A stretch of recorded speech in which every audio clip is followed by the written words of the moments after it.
बहुत समय पहले की बात है। एक सुंदर और शांत गांव था जहां मिट्टी के घर थे, हरियाली फैली हुई थी और एक सजीव बाजार हमेशा लोगों की चहलकदमी से गुलजार रहता था। उसी गांव में रहता था भीमा, एक मेहनती लकड़हारा। वह रोज सुबह लकड़ी काटने जंगल जाता और फिर बाजार में उन्हें बेचने की कोशिश करता। उसका सबसे करीबी दोस्त था राजू, जो उसी बाजार में अनाज की दुकान चलाता था। भीमा की हालत दिनों दिन बिगड़ती जा रही थी। लकड़ी के दाम गिर गए थे और ग्राहक कम होते जा रहे थे। एक दिन जब धूप अपने चरम पर थी, भीमा भरी लकड़ियों की गाड़ी लिए बाजार पहुंचा। पसीने से तरबतर वह अपने लकड़ी के ढेर को बिछाकर बैठ गया। पर शाम तक भीमा की एक भी लकड़ी नहीं बिकी।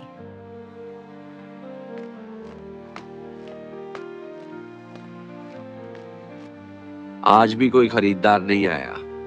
तू परेशान मत हो भाई, मुसीबतें तो आती जाती हैं, पर तुझे हार नहीं माननी चाहिए। अब क्या करूं राजू, लकड़ी बेचकर पेट पालना मुश्किल हो गया है। सोचता हूं कोई दूसरा काम करूं। कल तू मेरे साथ दूसरे गांव चल, वहां बड़ा बाजार लगता है, शायद कुछ अच्छा हो। भीमा ने धीरे से सिर हिलाया। उसके चेहरे पर थकान साफ दिख रही थी।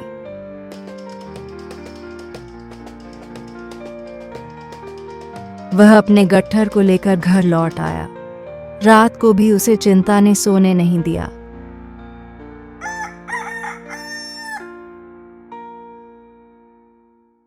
अगली सुबह भीमा जंगल की ओर चल पड़ा। उसकी चाल धीमी थी और मन बोझिल। जब वह पेड़ों के बीच से गुजर रहा था, तभी उसे एक अजीब सी चमकती चीज जमीन पर दिखी। पास जाकर देखा तो वह एक पत्थर की चिड़िया थी, बड़ी ही सुंदर और अद्भुत। ऐसा लगता था जैसे वह पत्थर की न होकर किसी जादू से बनी हो। ये क्या है? पत्थर तो है, मगर इसकी आकृति तो जैसे किसी चिड़िया जैसी है। वह पत्थर को हाथ में उठाता है। चिड़िया की मूर्ति ठंडी है, मगर जैसे ही वह उसे छूता है, एक हल्की सी कंपन महसूस होती है। वह चिड़िया को घर ले आया और अपने कमरे में रख दिया। रात को जब वह सोने ही वाला था, तभी चिड़िया अचानक बोलने लगी। धन्यवाद भीमा, तुमने मुझे उस श्राप से मुक्त कर दिया। मैं एक जादुई चिड़िया हूँ और किसी समय एक परी थी, लेकिन लालचियों ने मुझे पत्थर बना दिया था।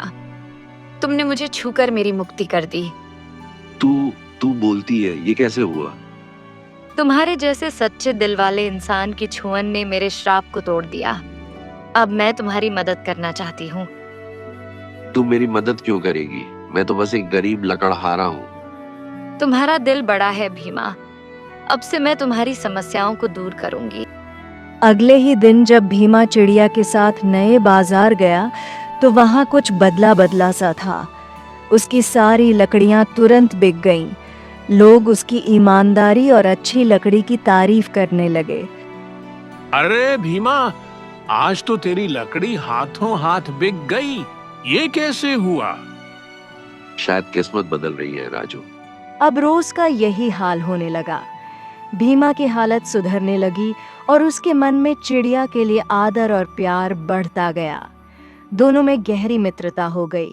वे हर शाम साथ बैठते, बातें करते और एक दूसरे के जीवन के बारे में सोचते। भीमा, तुम हमेशा अकेले रहते हो। क्या तुम्हारा कोई परिवार नहीं है? भीमा कुछ क्षणों तक चुप रहा। उसकी आंखों में एक पुरानी पीड़ा तैर गई। वो दूर क्षितिज की ओर देखने लगा, मानो कुछ भूले हुए चेहरों को फिर से खोज रहा हो। एक छोटा सा परिवार था मेरा। एक पत्नी थी राधा और एक नन्ही बेटी गुड़िया। बहुत खुश रहते थे हम, जंगल के पास एक छोटी सी झोपड़ी में। फिर क्या हुआ?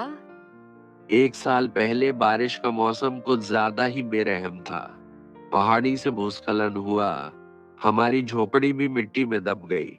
मैं लकड़ियां लेने गया था और जब लौटा, सब खत्म हो चुका था। भीमा की आवाज भर्रा गई।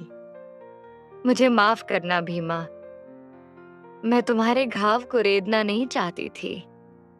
नहीं चिड़िया, तुम्हारे पूछने से तकलीफ नहीं हुई, बल्कि आज बहुत दिन बाद दिल हल्का हुआ है।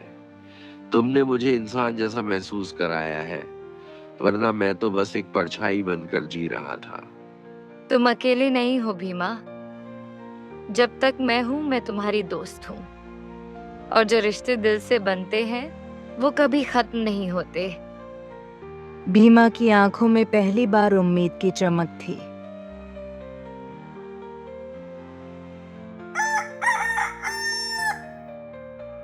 अब भीमा और चिड़िया के बीच की दोस्ती और गहरी हो चुकी थी।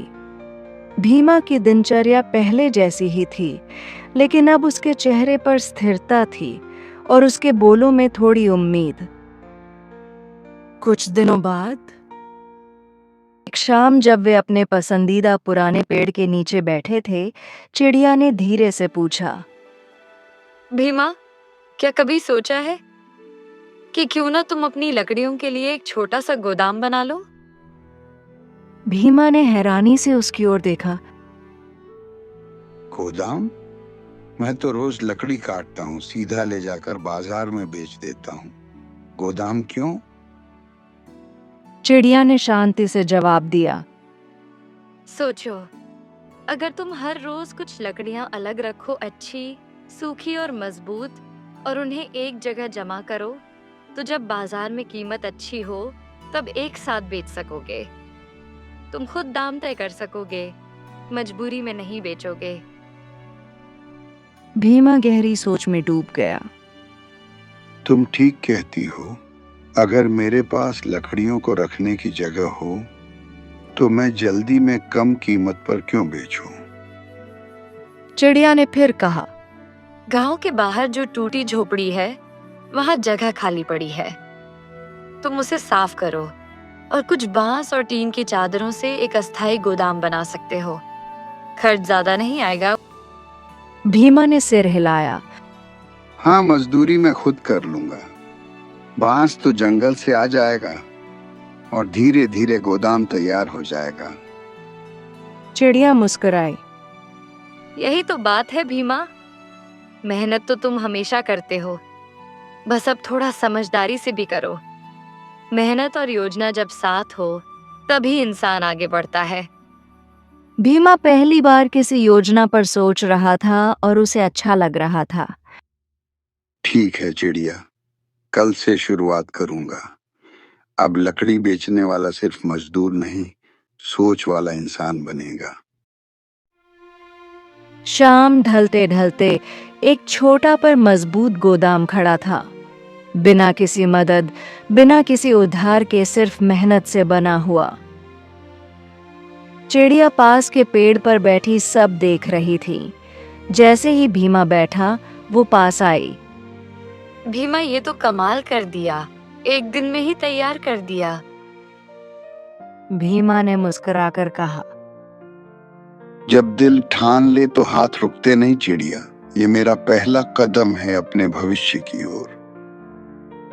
अब तुम सिर्फ लकड़ी बेचने वाले नहीं हो, अब तुम अपने जीवन के मालिक हो।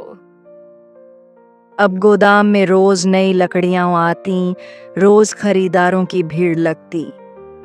भीमा ने नाप तौल में ईमानदारी और व्यवहार में नरमी से सबका दिल जीत लिया। भीमा भाई, अब आपकी लकड़ी नहीं, भरोसा खरीदने आते हैं हम। भरोसा ही असली पूंजी है। पास ही चिड़िया पेड़ पर बैठी देख रही थी, गर्व से।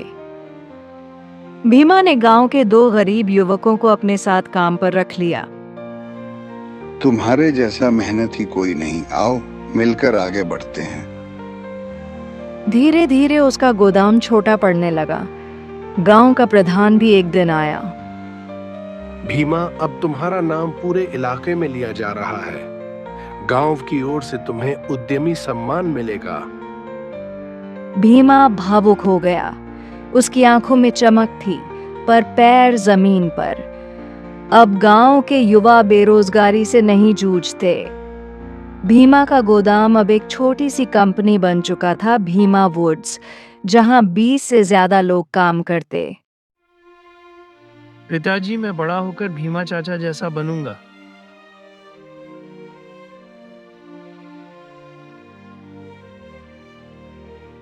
भीमा, अब मेरा समय आ गया है। मुझे जाना होगा। मेरी शक्ति अब मुझे पुकार रही है। मैं यहाँ ज्यादा समय तक नहीं रह सकती। तू जा रही है, पर मैं फिर से अकेला हो जाऊंगा। तू तो मेरी सच्ची दोस्त बन गई है। तुम अकेले नहीं होगे भीमा। तुम्हारा दिल अच्छा है और अच्छा दिल कभी अकेला नहीं होता। मैंने तुम्हारे जीवन की दिशा बदल दी है। अब तुम्हें खुद आगे बढ़ना है। भीमा ने चुपचाप सिर झुका लिया। चिड़िया ने उसके कंधे पर हल्का सा स्पर्श किया और आकाश की ओर उड़ चली। भीमा देर तक उसे जाता देखता रहा। उसकी आंखों से आंसू बह रहे थे, पर उसके दिल में चिड़िया के लिए आभार था। अगली सुबह जब भीमा उठकर दरवाजा खोलता है, दरवाजे पर उसका खोया हुआ परिवार खड़ा था। बीवी, बच्चे, सबके सब सालों पहले जो बिछड़ गए थे, अब लौट आए थे। भीमा समझ गया, यह उसी चिड़िया का चमत्कार था। वह दूर जा चुकी थी, पर उसकी कृपा ने उसे वो सब लौटा दिया जो उसने खो दिया था।